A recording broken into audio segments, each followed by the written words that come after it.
Across the Park podcast is proud to be sponsored by Globe Gas and Heating. For the best kitchen and bathroom renovations, boiler servicing and repair, and central and underfloor heating in the Northwest, head over to globecentralheating.com and quote Across the Park for a free quote.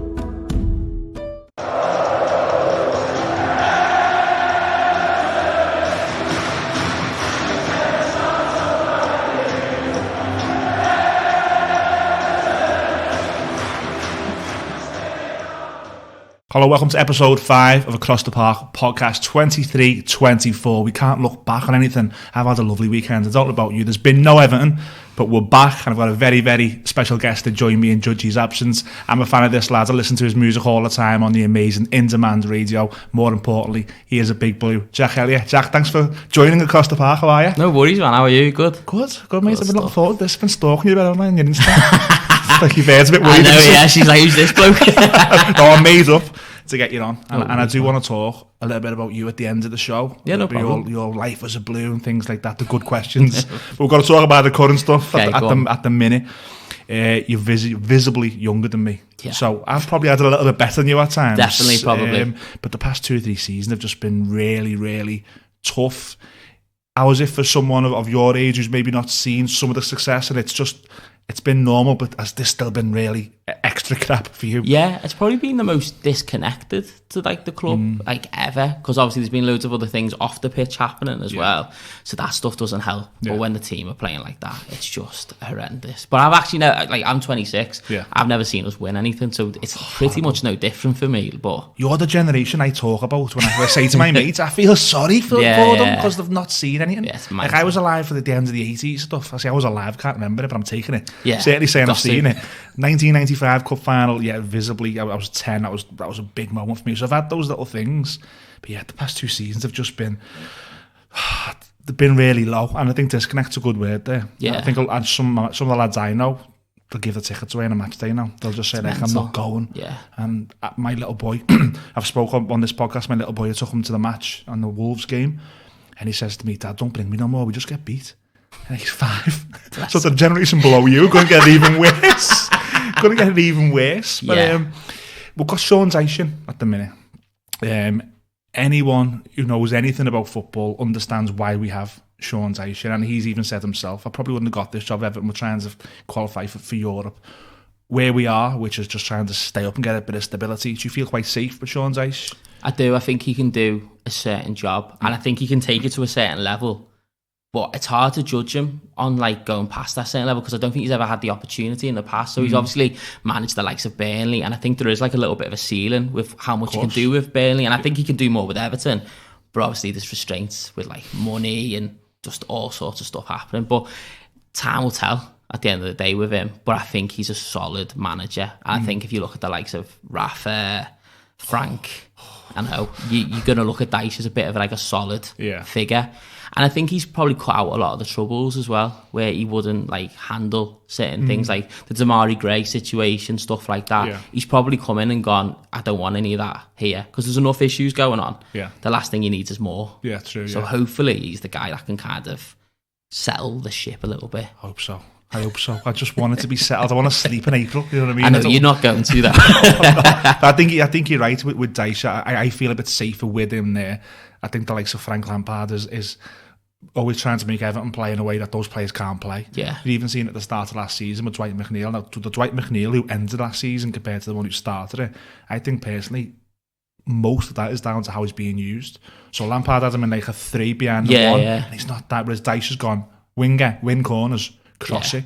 So I think the style of football under Dyche, whilst it will never be really, really attractive, I think it's a safe style. Yeah, no, it is very safe, but it's weird how managers can do that, because like Iwobi at Lampard as well, he like just like shined. New man, and then before that you were like, he's not very good, but then he came and then just like lit it up. So it is different how like certain players can like thrive, but I'm worried like is a certain place that might not thrive under Dyche, the way he plays. Like you look at Onana for Belgium, he just looks unstoppable, but then at Everton you just feel like they're not using them correctly. Onana's a difficult one. We've had loads of questions from our listeners on Onana, so we'll ask you about that. Be a good chance to talk about him. For me, he seems to drift in and out of games. There's times I look at him and go, wow, that was like, no one else on our team can do that.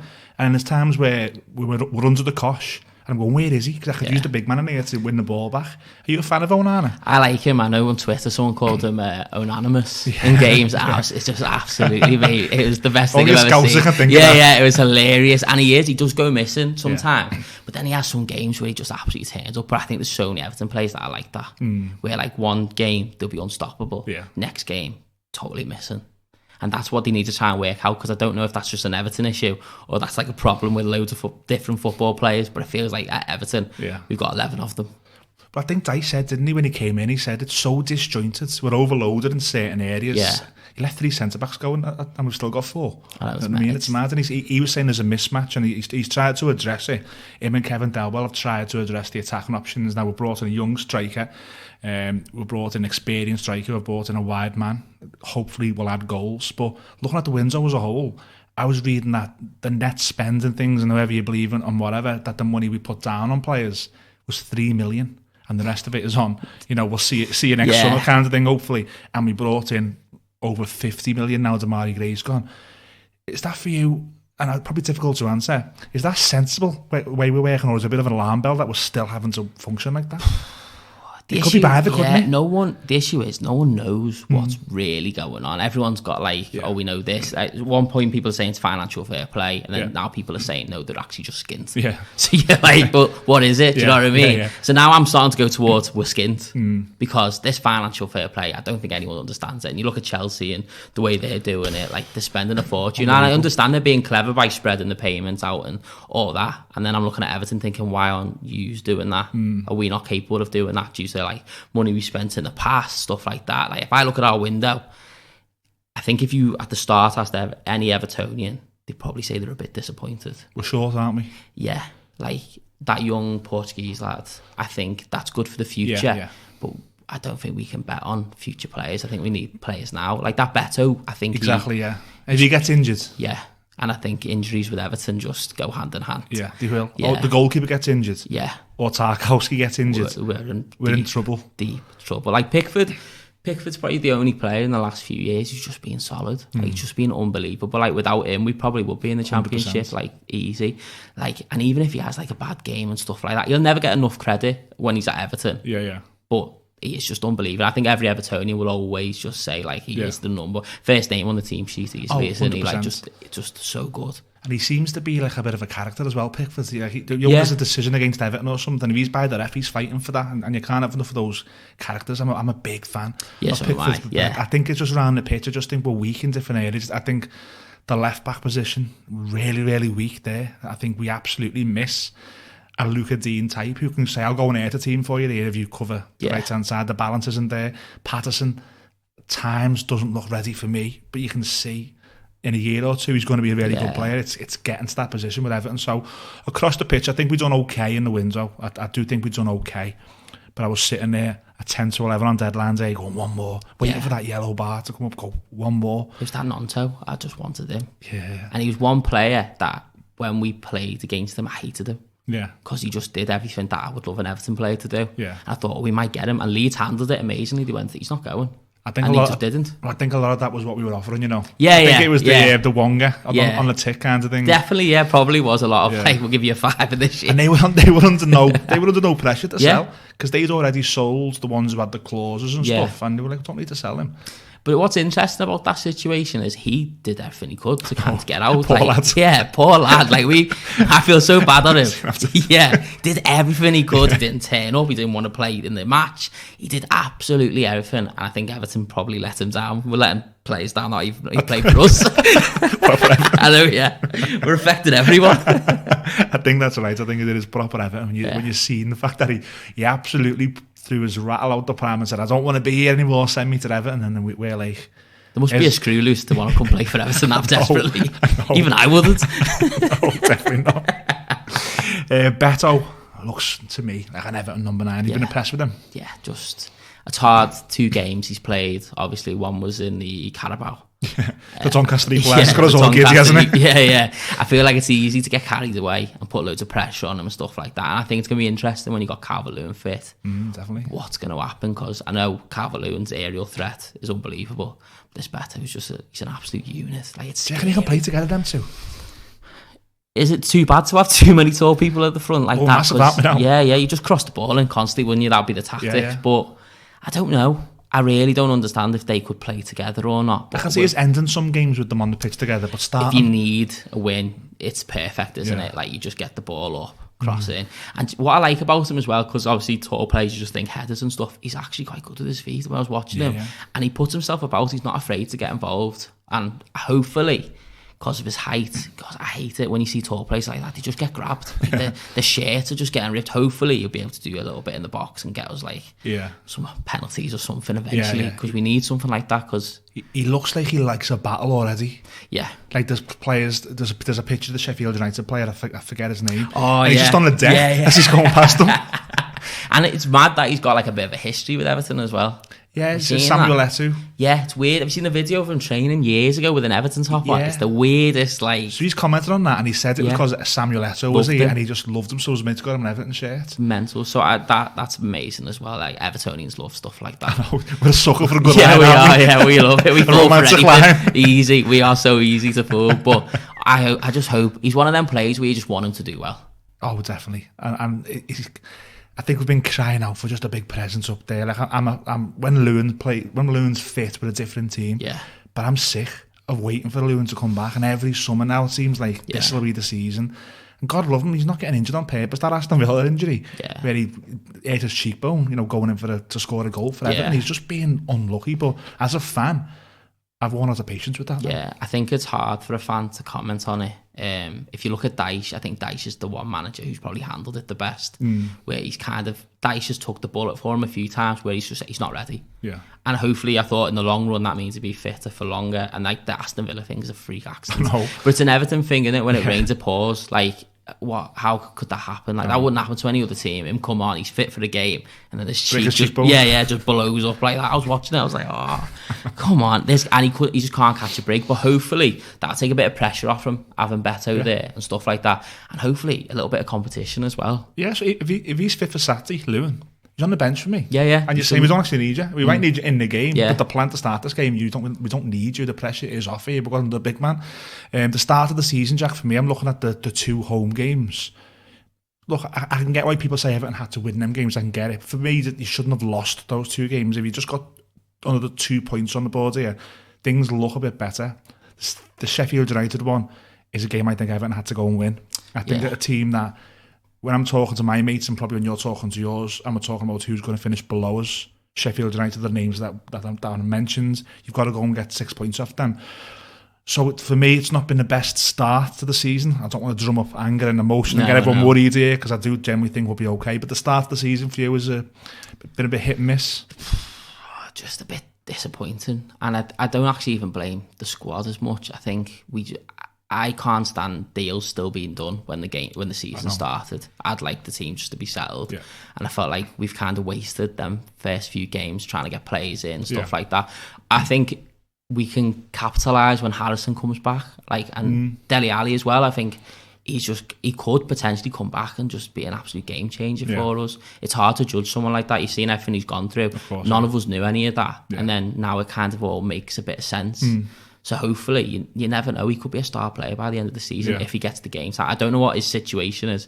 I know we've got to pay a certain amount of money whenever he plays. 7 more games, I think. We'd still got a 20 million. So I think you can use him for 6. Yeah. The 6 is there. It's another Klarna deal, isn't it, really? I struggle with him, but that game at Crystal Palace a few seasons back when he came on, he just controlled it. And I think he's one of them players where he's just naturally talented, and I don't think you lose that. Yeah. Some players have to work hard. I think he's one of them where he's obviously worked hard, but he's just gifted. And I think some players, like opposition players, would fear him as well. Yeah. So hopefully get him in the team, Harrison in the team. I think we could get some more points in. But looking back at the past few games, especially that Carabao Cup game, I was really worried. Oh, at half time. Yeah. I'm not lying. My dog left the room. Like he was like, he's going to kick off here. I don't really get, sounds mad if anyone's watched that instant match reactions, me saying this, but I don't tend to get too wound up, especially when I'm watching them at home. But that Doncaster one, I was almost done with them. Yeah, no, so was I. Yeah. It's hard because I think Evertonians, it sounds bad this, but we're used to losing. Do you know what I mean? But I don't mind losing a game if they put effort in, they're trying, and there's a bit of fight there. And if you can visually see a bit of fight, I don't mind. It doesn't anger me. It'll annoy me, but it won't anger us. But that first half, I was looking at just thinking, yous don't look like a Premier League team. None of them did. They all looked just lazy. And I know these lower teams, like it was Doncaster, wasn't it? They proper try and they put their all in for it because it's a big time for them. Like it's highlighted their career playing Everton. They're on TV and stuff like that. But still, they shouldn't be leaving it like that. No. But I feel we've started the season not ready to start the season. If that makes sense. Defo, I think now the window's shut. You've had a good point there about deals being done when games being played, being a hindrance. And I agree with that 100%. I think now the window's shut, despite us being a little bit short still. Probably got enough now. The fixtures coming up. There's 2 big games at Goodison in October. Bournemouth and Luton at Goodison. We've got Arsenal this Saturday. Without being a defeatist, I'm sort of looking past that one. It'd be great to get something, of course. Goodison would be rocking. They're not getting booed off for losing 1-0 on Sunday night, you know what I mean? It's a really tough game. And Arsenal have gone up a level in the last year. They almost looked at times as good as Man City for me last season. Likes of Odegaard in there who's just running games for them, so it's tough. But the next few games, it is essential now Everton get a win, isn't it, coming up?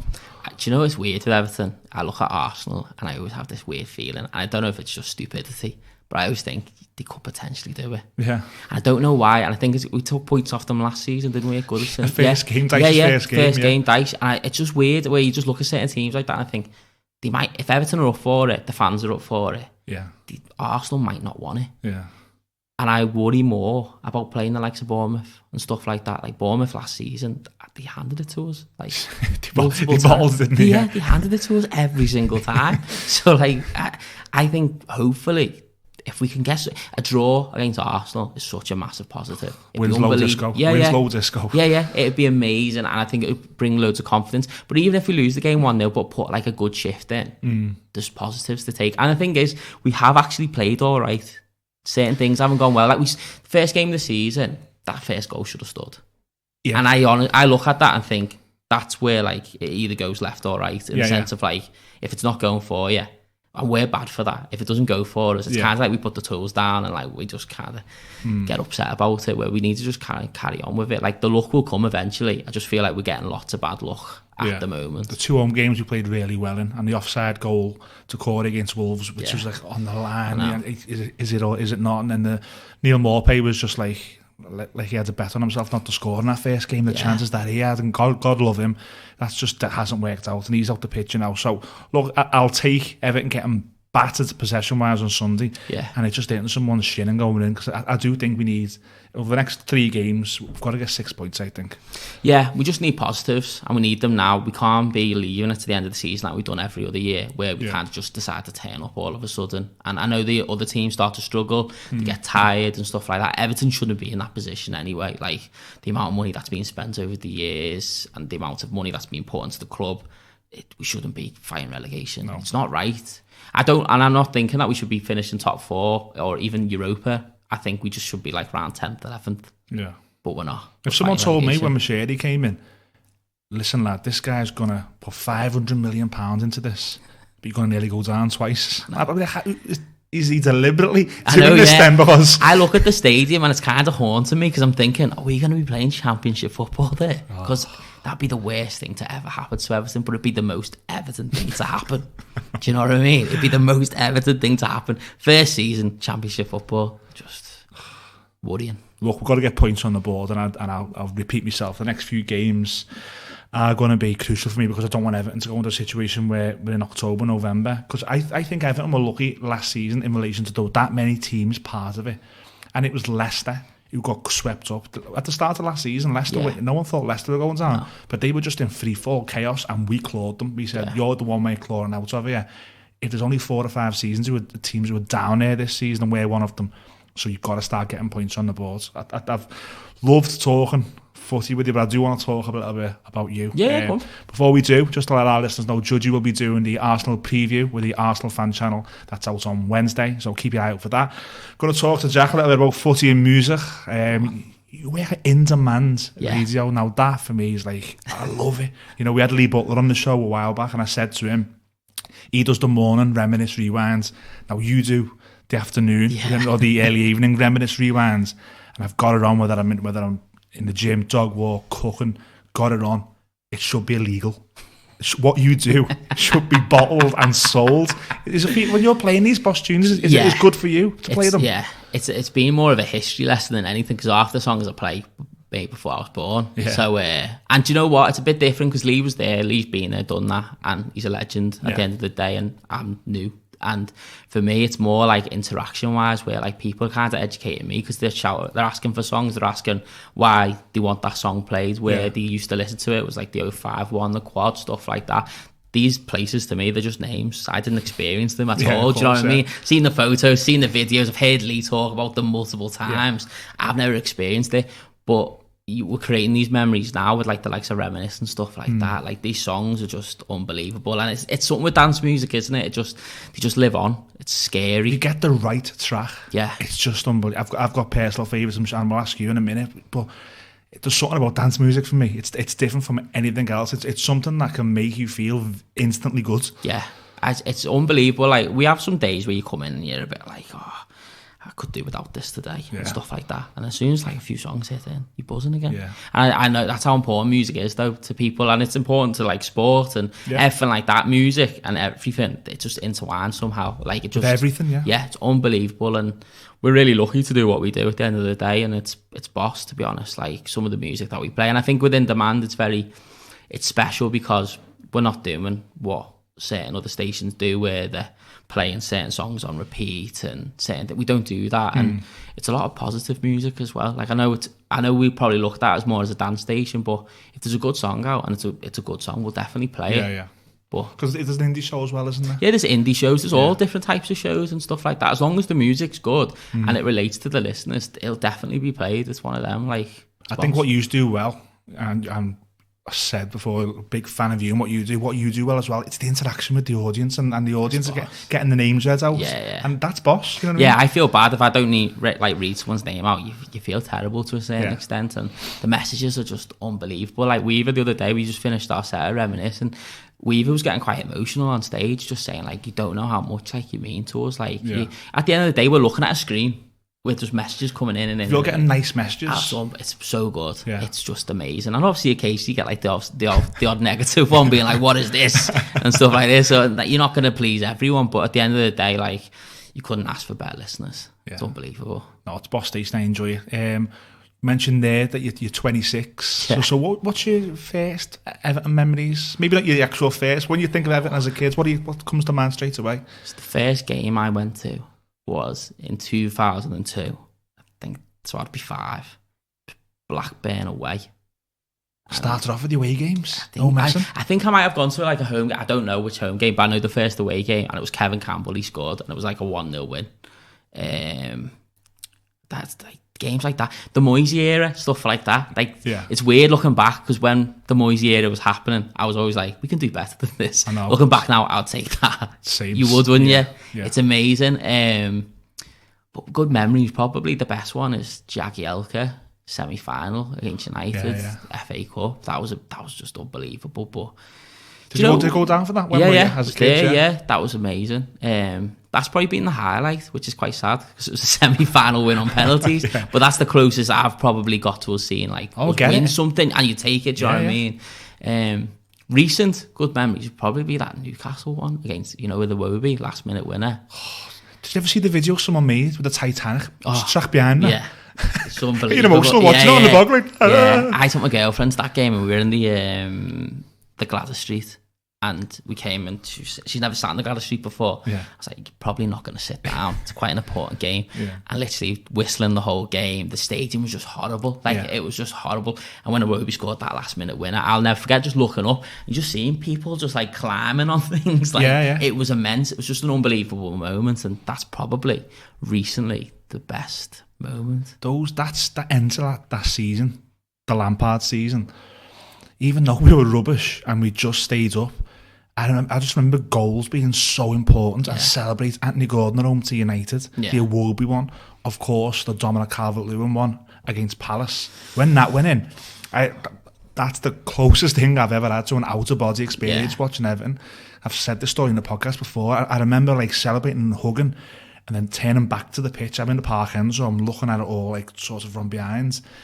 There's smoke bombs, there's pyro, there's fans, there's stewards, like a war zone. Yeah. And the noise. Just immense. And you're like, this place and what this club can do to you is scary. Different. Yeah. And that's the issue. Like my girlfriend, when we went to the game, when we scored that goal, I was 3 rows down somehow, hugging people you never met before, stuff like that. She's there avoiding eye contact. She doesn't want to hug loads of strangers. Well, I'm absolutely loving it. You're standing on your chair, stuff like that. And I don't think a lot of other clubs really get to experience that. I think it's probably just like a Northwest kind of thing where it kind of means more, doesn't it? To a sense, like it does wreck your day when we play terribly.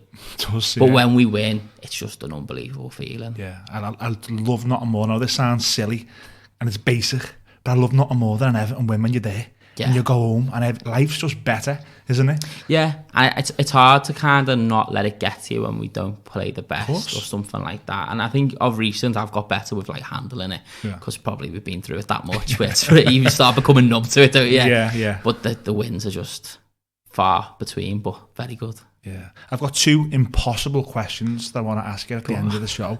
Just before we do, just back to this season. Do you think we'll be okay this season?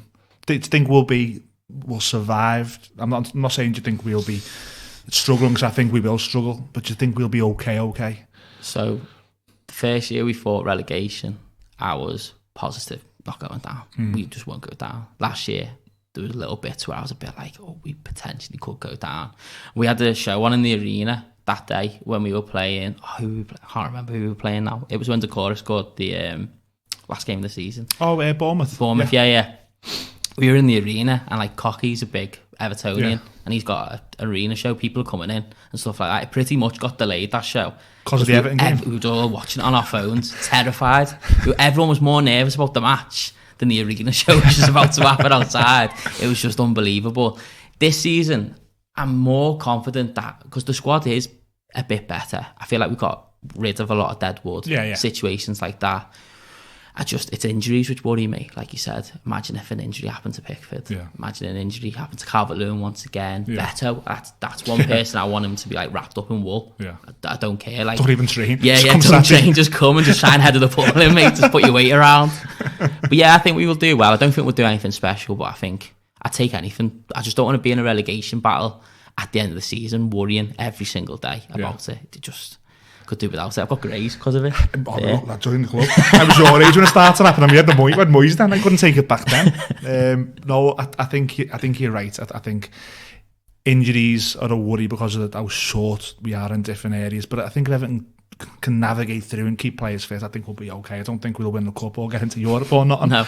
But I'll take that. I don't care about the cups either at the moment. I'm more just, let's just not have to fight relegation. Exactly. Like, I know we needed a win against Doncaster because it just mentally messed with all the players, the fans. We needed that win, but we've got Aston Villa next, and it's like, well, what do you do there? Like, you want to put your full squad out for that. You want to try your best, but at the end of the day, I'd rather focus on the Prem and just stay in the Prem and get into the stadium, have a few seasons there, just get comfortable, and then try and move on. Yeah, that's the target, eh? Not be in a battle again. Yeah, stop saying never again. Yeah, pretty much. Yeah, reducing all the damage, isn't it? Damage control. Yeah. I seen a picture before someone put on Twitter, and it's a picture of Carlo with James Rodriguez, and someone's put, did this really happen? We got robbed of that because of COVID and stuff like that. Like, it's a mental era, and till this day, I'll never understand bringing in Rafa after him. You couldn't go from a yin to yang. Is there anything more Everton than when crowds were allowed back in? Rafa was the manager. I remember I was at the West Ham game and he was the manager. Rafa was our manager and Moyes was their manager. And I was looking at the touchline like, what's going on? This is not right. I remember. And I was like, I don't know who I can't stand more at the moment. But yeah, Rafa, don't even talk about it. Don't give him the airtime. Move on, Jack. It's been bossed, have you? And the 2 impossible questions that I want to ask you. It's the best dance tune of all time. Is the one that you think, you know what, I could listen to that or I could play that. And the issue is, the best ones are probably the ones that get overplayed the most. Yeah. So they are a bit annoying and they're probably cliche. But the one I always think of is like Two Funky Two Brothers and Sisters. It's tune, and it does annoy me because I hear it so much. But there's a reason you hear it so much, because it's just that good. Yeah, that's a feel-good tune. Yeah, I'm going to go with that one. And who's the best Everton player you've ever seen? Give me the one that you go, do you know what? Get him back in this team and we're sound. A prime Lukaku. Yeah. I've never known a player to have a bit of an aura where I thought, he'll score. Richarlison was a bit like that. I loved Richarlison, but I probably just loved Richarlison for who he was. I loved him as a player. I'd love him back now. But I feel like Lukaku never did as well at any other club. I think at Everton it just worked well. And that game against Chelsea in the cup, he's just a different beast. And if we had him now, we'd be sorted, I think. Yeah. Just have someone up top like him be unbelievable. I don't think he could probably go back to what he was like. But you could have that version, though. Yeah. He was just unbelievable. Probably Lukaku, yeah. Go with him. Two Funky Two and Romelu Lukaku. I never thought you put them together, did you ever? Definitely not, no. It's been boss to get you on. You had the Reminisce festival at the weekends. Yeah. That was a good one, wasn't it? It was amazing. Really hot. There was sweat coming from places I never thought sweat could come from. It was just the sweatiest of days. But yeah, it was unbelievable. Just so many people, just seeing a crowd of people walking around with smiles on their faces, dancing. Like, it was proper good vibes. It was the first one I've actually ever been to as well, because usually I have to work in the studio and do stuff like that. Yeah. So it was my first like Reminisce experience. I've been to loads of different festivals, but it's definitely up there. What's it like to look out at everyone and you're in control? The emotion. Scary. Is it? Yeah, terrifying. I went on after Boys Life, which is a worrying one, because you go from Boys Life, who are singing like Westlife Boyzone hits. Then I'm coming on the stage and they're probably like, who's this guy? Like bit of a different audience. Yeah, a bit of a weird one. It was a bit of a tough crowd, that one, but that was one I won't forget. But yeah, it's unbelievable. Like, it's just amazing being able to do this as a job, press and play on like tunes that everyone just loves. And I think Reminisce is just really special for that, where you kind of know what you're going to get in a good way, where you're going to get people who absolutely love them. Everyone there is passionate about the music. No one's there for any other reason. They're there for the music. They're there for like to have a good time, and at the end of the day they know they're going to get it. And the big one next year, number 10, isn't it? Yeah, I'm interested. Well, I've not been told what's going to happen next year, but they're going to have to do something to like make it special. But yeah, any spares? Yeah, definitely. Sort me out. Yeah, you sort me out some Everton tickets. Actually, keep the Everton tickets. I'll give you the rest. Give me more of it. Oh, it's been boss to have you on, lads. Like I said to the listeners there, I do listen to Indemand. I listen to you, man. In particular. Big fan of you, and when I found out you're a Blue, I wanted to get you on. So thanks for coming on, lads. Always appreciate it. Back on in the season sometime, fancy you? Yeah, anytime. Hopefully we're doing a little bit better.